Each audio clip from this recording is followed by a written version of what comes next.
In this video, I'll show you how to take raw photo scans and transform them into a flexible asset kit in Blender, perfect for blocking out 3D scenes in concept art and environment design. Let's get started.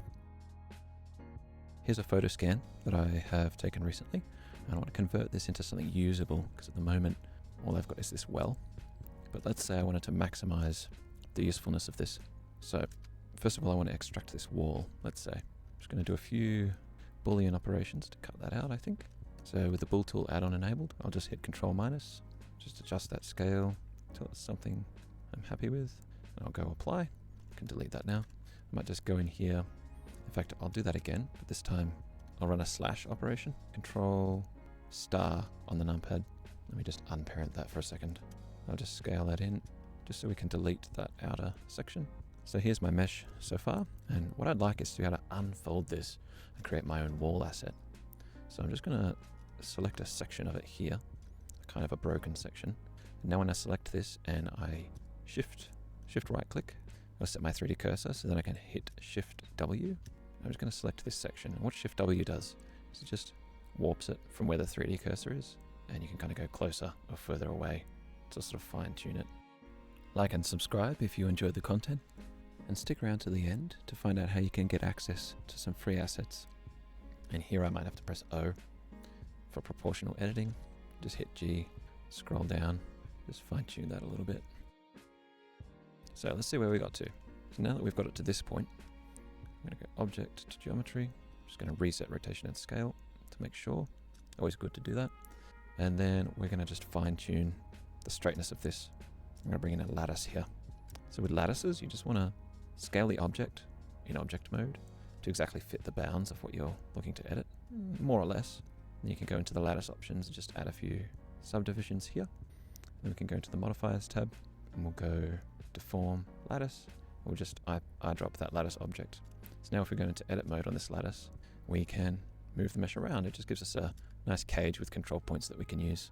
So I'm just going to increase the amount of verts on that axis just to give me a little bit more control there. I'm just trying to make this as straight as I can. I'll just hit Control-Alt-Z. It just hides all of the UI besides from the mesh, and I think that's pretty good. So again, click on that, hit apply. I can delete that, I don't need it anymore. So one thing I really like to do to make meshes usable, especially like quite organic meshes like this, is to use some mirror modifiers. So I'm just going to drag in an empty. I'll just do an empty cube for now. Then I will go generate mirror, and I'm actually going to use that empty as my mirror object. So now I've got wall on this side, wall on that side, and I can move the wall or I can move the cube, and I'm just going to set that to clipping and merge, and also bisect. There we go. So now it's properly merging the vertices.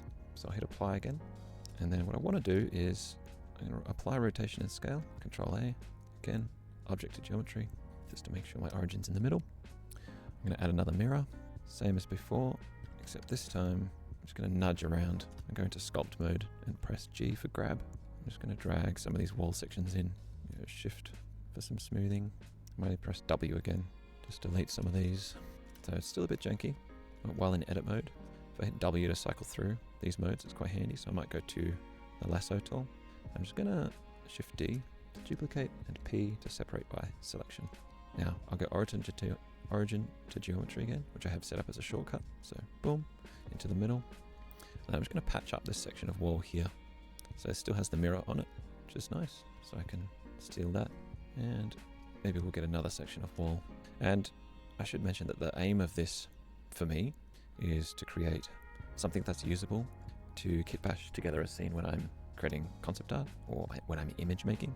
So this approach is very much not suited to game production, as it's quite messy geometry and is not optimized.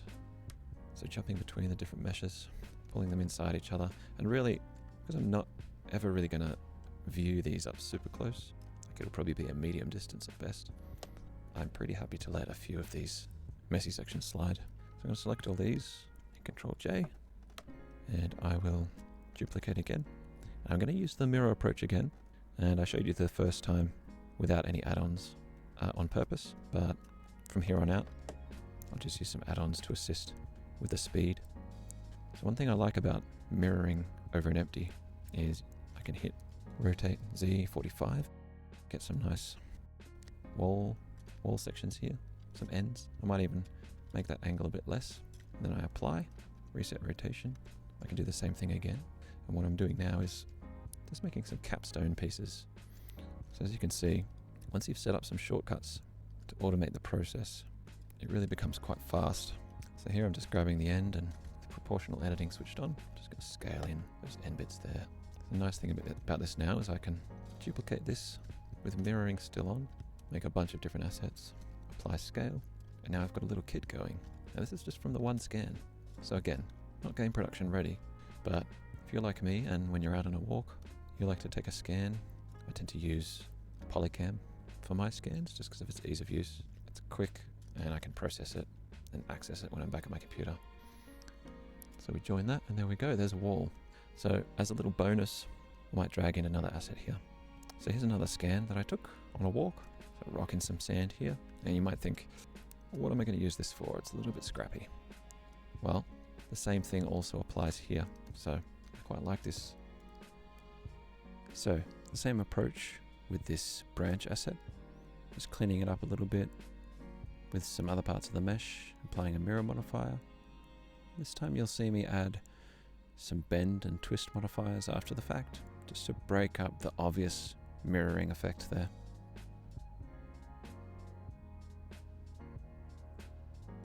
Assembling the kit here, and from that few branches there, I'm managing to extract quite a few.